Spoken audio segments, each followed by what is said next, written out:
आलोकनाथ के चेहरे से संस्कारी होने का नकाब उतर गया है। पहले विंता नंदा ने उन पर रेप का इल्जाम लगाया, फिर संध्या मृदुल ने तरह तरह के इल्जाम लगाए। अब मेरे साथ मौजूद हैं हिमानी शिवपुरी, जिन्होंने आलोकनाथ के साथ कई फिल्मों में काम किया है, जैसे कि परदेस, हम साथ साथ हैं, हम आपके हैं कौन, और कुछ सीरियल्स में भी उन्होंने काम किया। हिमानी शिवपुरी जी, बहुत बहुत स्वागत है एबीपी न्यूज में। Thank you. आलोकनाथ पर तरह तरह के इल्जाम लगे हैं, आपने पढ़े ही होंगे। आपने उनके साथ बहुत काम किया, कई फिल्मों में, कई सीरियल में। आप क्या कुछ बताना चाहेंगी आलोकनाथ के बारे में, उनके बिहेवियर के बारे में? देखिए, जैसे कि मैंने अपने इंटरव्यू में भी कहा था कि आलोकनाथ जी के बारे में ये ओपन सीक्रेट है कि वो दिन में तो बहुत ही अच्छे इंसान रहते हैं, मतलब वाकई जो नाम उनको दिया संस्कारी संस्कारी।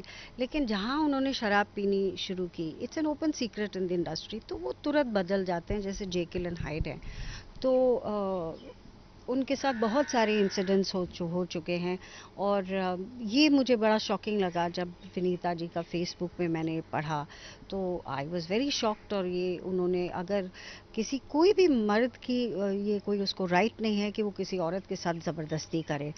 और आई वाज डीपली शॉक्ड। और जैसा हमने वैसे सुना तो था कि ऐसे एक्ट्रेसेस, कुछ काफ़ी सारी एक्ट्रेसेस हैं, वो कुछ तो बाहर भी आ गई, लेकिन तीन चार और हैं, एक की तो डेथ भी होगी, रीटा जी के साथ भी हुआ था, तो ऐसे कुछ किस्से सुने थे। और मेरे साथ एक वाकया हुआ है, मैं पहली बार बोल रही हूँ कि जब मैं एनएसडी में आई थी, मैं देहरादून से कॉली, नई नई लड़की, तो आलोक जी और नीना हमारे सीनियर्स थे थर्ड ईयर बैच में, तो वो शराब पी के, उस वक्त उनका ये हालत नहीं होती, तो वो मेरे कमरे में घुस गए। तो नेचुरली मैं बहुत डर गई थी, लेकिन हॉस्टल का बात थी तो मैंने थोड़ा हल्ला मचाया, तो और लोग आए तो उनको भगा दिया, but I forgot about it. अब जब ये सब आ रहा है तो मुझे याद आया कि ऐसा हुआ। लेकिन फॉर्चुनेटली उसके बाद मैंने उनके साथ बहुत काम किया, मेरे साथ तो ऐसा कुछ नहीं हुआ। एक बार मैं उनके साथ दुबई भी गई थी, और आईटी अवार्ड्स के लिए शायद आप गई आईटी थी, इंडियन अवार्ड्स के टेलीविजन लिए, एक तो अवार्ड्स में। उस वक्त उन्होंने जब पीना शुरू किया तो उनकी पत्नी भी साथ थी, तो आशु, वो बहुत आशंकित हो गई थी, वो बार बार कहती हिमानी इनसे बात करो, क्योंकि वहाँ की पुलिस बड़ी स्ट्रिक्ट है, और वो एक बार पहले भी फंस चुके थे, उन्होंने कुछ बदतमीज़ी की थी तो उनको डीप्लेन कर दिया गया था। वो शायद एयरपोर्ट में शायद खड़े होके he was started urinating openly, और शायद किसी के साथ वायलेंस भी की। वो दारू पीने के बाद ही यूज्ड टू चेंज मतलब कम्प्लीटली। ये दुबई एयरपोर्ट की आप बात बता रहे हैं कि जी, ओपनली वो। He was doing something. और वो तो उसके बारे में तो मैंने सुना कि उनको डीप्लेन कर गया, लेकिन उस दिन जब हम वो वापस आ रहे थे, हम लोग इंडिया आ रहे थे, तब उनको मैं और उनकी पत्नी और एक दो और actors, we were trying to control him कि आलोक शांत हो जा, तो पर वो सुनते नहीं हैं जब वो दारू पी लेते हैं। तो ये इंसिडेंट्स हुए हैं मेरे साथ। अच्छा। आपने बताया कि दुबई में, दुबई एयरपोर्ट पे ये मामला हुआ जो बताया, डीप्लेन कर दिया गया। तमाम एक्टर्स ने इल्ज़ाम लगाए हैं। उसके बाद आपने कई बार उनके साथ काम किया फिल्मों में और सीरियल्स में। कभी और कोई घटना, ऐसी कुछ बदतमीज़ी करने की कोशिश हुई आपके साथ, कोई नहीं नहीं, बदसलूकी हुई? क्योंकि जैसे कि मैंने कहा कि वो दिन में बहुत ही बढ़िया इंसान रहते थे, और जब आपको पता लग जाता है कि ये बंदा ड्रिंक्स करने के बाद ऐसा हो जाता है, तो you generally try to avoid it, क्योंकि आपका सर्वाइवल इंस्टिंक्ट रहता है कि आप उनसे अलग रहें।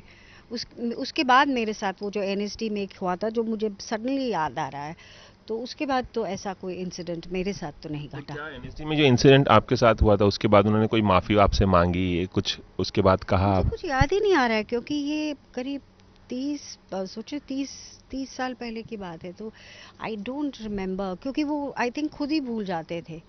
और मैं तो खैर क्योंकि वो देहरादून से मैं नई नई फ्रेश जो होती है, एक कॉली, वो I was very shocked, and मतलब I went into deep shock, तो मेरे को काफ़ी असर हुआ, लेकिन धीरे धीरे बाहर निकले, क्योंकि पहली बार मैं भी अपने घर से बाहर निकली थी, और यंग थी, पहाड़ी लड़की थी। तो अब मुझे याद आ रहा है कि ऐसा कुछ हुआ था मेरे साथ भी। तो उसके बाद इतनी फिल्मों में और इतने सीरियल में काम करते हुए कभी किसी तरह की आशंका हुई आलोकनाथ के साथ काम करते हुए नहीं कि? नहीं नहीं, इनफैक्ट आलोक जी के साथ ऐसा तो कुछ नहीं हुआ, क्योंकि जो दिन में मैंने बोला ना, मैं उनके साथ रहती थी, तो ऐसा कभी कुछ हुआ नहीं, और ना ही मैंने उस इंसिडेंट के बारे में याद दिलाने की कोशिश भी की। कुछ बता सकते हैं कि जैसे कि आपके साथ एनएसडी के दौरान हुआ था, अभी विनीता नंदा ने जो तारा की लेखिका थी उन्होंने इल्ज़ाम लगाया, संध्या मृदुल ने इल्ज़ाम लगाया, क्या कुछ और आप बता सकते हैं आलोकनाथ जी के बारे में कि किन किन लोगों को उन्होंने परेशान किया? कुछ नहीं ऐसे नहीं कुछ वो वाक्य तो आपके आई थिंक आपके पास है? No I don't have any वाकयास पर हम लोग सुनने में तो आता था क्योंकि जो भी कुछ होता है पता तो चल ही जाता है but instead of me saying anything वो बेटर होगा कि वो लोग आके बोले जिनके साथ हुआ जैसे विनीता ने बताया क्योंकि बहुत ही शर्मसार इंसिडेंट है and I was very shocked and deeply disturbed क्योंकि Alok ji I have known him for a long time और उनके साथ मैंने काम भी बहुत किया है और वो अच्छे दोस्त भी हैं दिन के समय मेरे हाँ, तो बाकी जिन जिन के साथ हुआ तो वो नेचुरली वो खुद आके बताएंगे धीरे धीरे अगर ये शुरू हो गया मूवमेंट तो और ये बहुत ही दुखद घटनाएं हैं और अगर ये लाइट में आ रही तो इनके बारे में ज़रूर कुछ होना चाहिए क्योंकि हॉलीवुड और हम में यही एक फ़र्क है हॉलीवुड में वो हार्वे विनस्टाइन भी है उसने कितने ऑस्कर जीते या केविन स्पेसी जो कि मैं भी उस एक्टर को बहुत पसंद करती हूँ पर उसके खिलाफ अगर ऐसे इंसिडेंट्स आए तो उसको तुरंत हाउस ऑफ कार्ड्स ने ड्रॉप कर दिया पर आपने देखा कि विनीता नंदा ने बेचारी ने बोला था उस टाइम जब आलोक के खिलाफ तो कुछ भी एक्शन नहीं हुआ बल्कि विनीता उन्होंने कोई परेशानी हुई थी विनीता उन्हें? को ही परेशानी हुई तो हमारे देश में देखना है कि इसका क्या असर होता है कि अगर इसका कुछ असर होता है तब तो इसका मूवमेंट का कुछ फायदा है नहीं तो फिर ये सिर्फ उसको कैश कौन करेगा सिर्फ अखबार वाले या टाइम न्यूज़ वाले कुछ दिनों के लिए सेंसेशनल स्टोरी रहेगी उसके बाद ये ख़त्म हो जाएगा और जो लोग बेचारे बोले हैं किसी के खिलाफ उनका नुकसान होगा जैसे कि आपको सब पता है तनुश्री दत्ता ने जब बोला था तो उसको तो इंडस्ट्री से बाहर कर दिया गया था मैं सो आपकी ये जानकारी के लिए बता दूं कि इसका असर दिखने लगा है। आमिर खान जो मुगल फिल्म में वो काम मैंने करने कराया वाले था थे, सुभाष कपूर जी से बट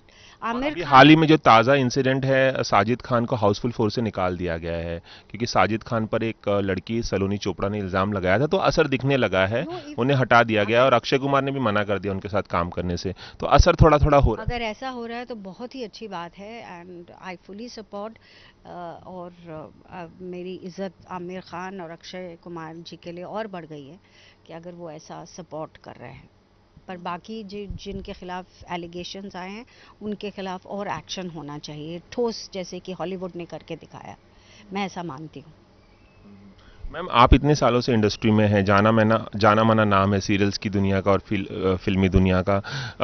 तमाम लड़कियों को फेस करना होता है जब वो काम करने के लिए यहाँ आती हैं बॉम्बे में और सीरियल्स में और फिल्मों में या मॉडलिंग में ट्राई करती हैं। आपके साथ कभी इस तरह की बदतमीजी किसी और ने करने की कोशिश की है या कास्टिंग काउच का शिकार बनाने की कोशिश, कुछ अगर इंसिडेंट बहुत सारे बता सकें? देखिए बहुत सारे इंसिडेंट्स हैं जैसे कि मैं आपको बताऊंगी कि मैं एक सॉर्ट ऑफ मीडियम जाने पहचाने एक निर्देशक को मिली थी दिल्ली में तो वो मुझे समझाने लगे कि भैया अगर वो मुझे अपनी फिल्म में बताने लगे कि मैं तुमको एज अ हीरोइन लूँगा तब मैं एनएसडी में पढ़ रही थी तो उन्होंने मुझे बोला कि देखो लेकिन तुम हीरोइन मैं तुमको लूँगा लेकिन तुम्हें पता है वो राज कपूर नरगिस और फलाना वो और कहते हैं मेरी पहली पिक्चर में जो हीरोइन थी वो रोज़ मेरे पैर छूती थी और मतलब वो मुझे ये बताने लगे कि मुझे ये सब करना पड़ेगा अगर मैं हीरोइन बनना चाहती हूँ तो मैंने तो बोला भैया मैं नमस्कार मुझे नहीं बनना पुरानी हीरोइन बात है, 80s की बात। दिस इज मतलब लेट एटीज़ तो मैंने कहा नमस्कार भैया मुझे नहीं मिलना बल्कि जिस बंदे ने मुझे मिलाया था वो भी वन ऑफ आवर टीचर्स थे तो उसने बोला नहीं हिमानी ये तो होता है इंडस्ट्री में तो मैंने बोला भाई होता होगा पर मैं ये नहीं करूँगी मैं अपने थिएटर में खुश हूँ ऐसे मेरे को एक या दो सज्जन मिले थे जो कि मीडियम नहीं वेल नोन है बट उसके बाद जब मैं after I think 90s when I shifted I was fortunate कि मेरा ब्रेक तो हम आपके कौन में हुआ राजश्री जो कि एक बहुत ही अच्छी और इसलिए मैंने उसमें किया कि वो बहुत ही अच्छे पारिवारिक लोग हैं एंड वो तो बेचारे लहसुन प्याज भी नहीं खाते बट आफ्टरवर्ड्स आई मेट और काफ़ी फेमस प्रोड्यूसर डायरेक्टर है तो उन्होंने कोशिश की करने की जो कि हर मुझे लगता है हर एक्ट्रेस फेस करती है और ये कुछ जो दूसरे डायरेक्टर प्रोड्यूसर की आप बात करें, वो क्या कोशिश की थी, कुछ बता पाएँ? वही वही जो होता है कि they want to take advantage of a woman है ना I am talking about 90s but I refused categorically I told him casting couch का शिकार बनाने। बिल्कुल I told him categorically sir and he is a very well known producer director, I said sir I respect you but I can never do this. तो उन्होंने मुझे कहा कि अरे भाई अब वो फलानी हीरोइन ऐसा करती है। मैंने कहा सर वो करती होंगी मगर मैं नहीं करूँगी। तो ऐसा एक नहीं कई ऐसे इंसिडेंट्स थे। Some actors also who try to act fresh but I just put my foot down. So I try not to fall into that trap. Ma'am industry में ज़्यादा लोग खुल के सामने नहीं आना चाहते क्योंकि काम उनके क्योंकि हाथ उनका से निकल काम जाए। उनके हाथ से निकल जाएगा। जिससे कि लिविंग एग्जांपल है वो बेचारी तनुश्री दत्ता, या कि कोई भी एक्ट्रेस अगर बोलती है किसी के खिलाफ तो वो, और ये जो कर अब किसके खिलाफ क्या, स्पॉट बॉय की तो हिम्मत नहीं होगी ऐसी। ओनली द पावरफुल पीपल उनकी हिम्मत होगी and they are used to it. पर आप अगर आप पावरफुल लोगों के खिलाफ बोलें तो फिर हश्र क्या होता है। तो सबको सरवाइव करना है। और ये बात मेरा ज़रूर कहना है कि it is a ladies wish and it's a prerogative कि वो उसको एक फ्रीडम होनी चाहिए कि वो किसके साथ सोना चाहती है, किसके साथ नहीं सोना चाहती है, आई बिलीव। और अगर कोई अपनी मर्जी से कर रहा है then there is nothing wrong in it. और अगर कोई फोर्स किया जा रहा है then it is very wrong. And if any woman is being attacked against her will और अंडर इंड्यूस प्रेशर, वो गलत है। और उसका मैं भी सपोर्ट करती हूँ। मैम, ये आलोकनाथ का जब किस्सा सामने आया विनीता नंदा, कितनी शॉक्ड थी आप? और कितनी ऐसी कहानियां, आपको बहुत सारी कहानियां आलोकनाथ के खिलाफ पता होंगी, कुछ बता? आई वॉज वेरी शॉक्ड क्योंकि वो विनीता जब फेसबुक में लिखा था उन्होंने 3-4 रोज पहले, तो मैं पढ़ रही एंड व्हेन शी सेड संस्कारी आई सेड ओह शिट। क्योंकि एक दिन मेरे को याद है कि मैं आलोक जी के घर डिनर पे गई थी और विनीता भी वहीं थी क्योंकि उन दिनों ये उनके सर्कल में थी। तो मैंने कहा ये ऐसे इंसिडेंट के बाद आई वॉज वेरी शॉक्ड। और जो उन्होंने डिस्क्राइब किया इट वॉज वेरी शॉकिंग। हालांकि I was not shocked in the sense कि नहीं ऐसे कैसे हो सकता है, because I had heard stories and had seen that he becomes a different person. तो ये अनबिलीवेबल शॉक नहीं था, but shock in the sense कि ऐसा किसी के साथ क्यों हुआ। और एक आउटरेज भी था कि गलत हुआ जो भी हुआ उनके साथ। That's all. तो विनीता ने ये पोस्ट करने से पहले आपको कभी नहीं, she didn't tell me, that's why it was a shock. आप मैम वो आईटी अवार्ड जो इंडियन टेलीविजन अवार्ड दुबई में हुआ था, जो वाकया एयरपोर्ट पे हुआ था, आप बता रहे, थोड़ा सा डिस्क्राइब करके बताए थे क्या कुछ हुआ था उस वक्त जब आलोकनाथ, आप लोग और उनकी पत्नी भी थी वहाँ? नहीं, वो उस वक्त इतना इंसिडेंट नहीं हुआ था, लेकिन उससे पहले मैंने सुना है कि इनको डीप्लेन कर गया था क्योंकि he was acting violently with somebody and he was peeing openly. तब उनको पुलिस ने पकड़ लिया था। इस बार because so Ashu was very scared क्योंकि उन्होंने सुबह से ही पीना शुरू कर दिया। तो she was telling me please control him, और she was telling 1 or 2 friends कि भाई इसके साथ रहो, ये कुछ गड़बड़ ना कर दे। तो उनको बड़ी मुश्किल से, Rajan Sahi was also trying to control him and I was also talking to him, Alok शांत हो जा, ये हो जा, क्योंकि we were trying to protect him. That's all, that is the incident. चलिए, एबीपी न्यूज़ से खास बातचीत करने के लिए बहुत बहुत शुक्रिया हिमानी जी। और हम चाहेंगे कि इस तरह के जो वाक्य हैं अब थमे, जो मीटू मूवमेंट हो रहा है उसके बाद थम जाए और लड़कियों को इंसाफ मिले। बहुत बहुत शुक्रिया। Thank you. Cameraman Ravi Panchal के साथ रवि जैन, एबीपी न्यूज़ मुंबई। ये है एबीपी न्यूज, आपको रखे आगे।